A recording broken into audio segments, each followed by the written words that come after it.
გამარჯობა ჩემო ძვირფასო მეგობრებო. მინდა ერთი ძალიან საინტერესო და მნიშვნელოვანი ფაქტის შესახებ გამცნოთ. დავიწყე ახალი პროექტი, რომელსაც ჰქვია პოეტის ავტოგრაფი. ამ პროექტის ფარგლებში გამოვიდა წიგნი პირველი. აი ეს გახლავთ წიგნი პირველი პოეტის ავტოგრაფი.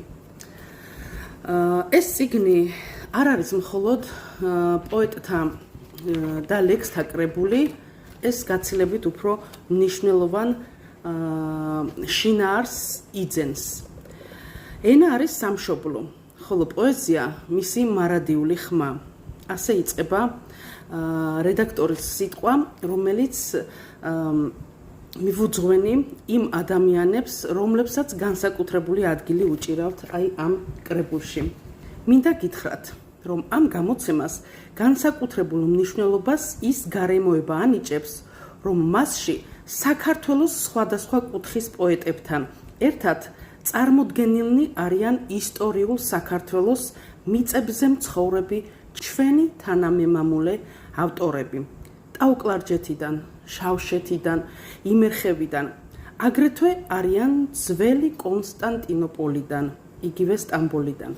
განსაკუთრებული სწორედ ამიტომ არის ეს წიგნი, რომ ამას არა მარტო პოეზიის, ერთობლიობის, კრებულის დანიშნულება აქვს, არამედ ამისი დანიშნულება შეიძლება ითქვას არის ისტორიული.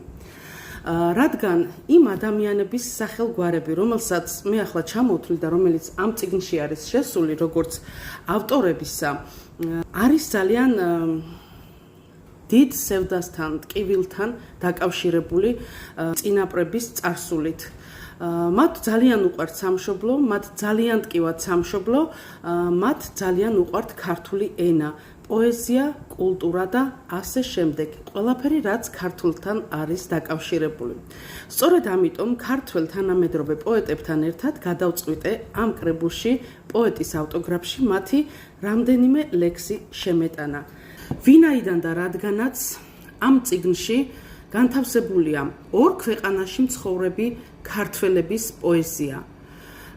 ეს ფაქტი აღნიშნე აი ამ სიმბოლოებით. ორი ქვეყნის დროშა არის განთავსებული პირველ გვერდზე. ასე რომ ეს პატივისცემა ამ ფორმითაც გამოვხატეთ. მინდა ძალიან დიდი წარმატება გისურვოთ ჩემო თურქეთში მცხოვრებო ქართველებო, მეგობრებო და მოგილოცოთ თქვენს სამშობლოში, საქართველოში მოღვაწე თანამედროვე პოეტების გვერდით თქვენი ლექსების დაბეჭდვა.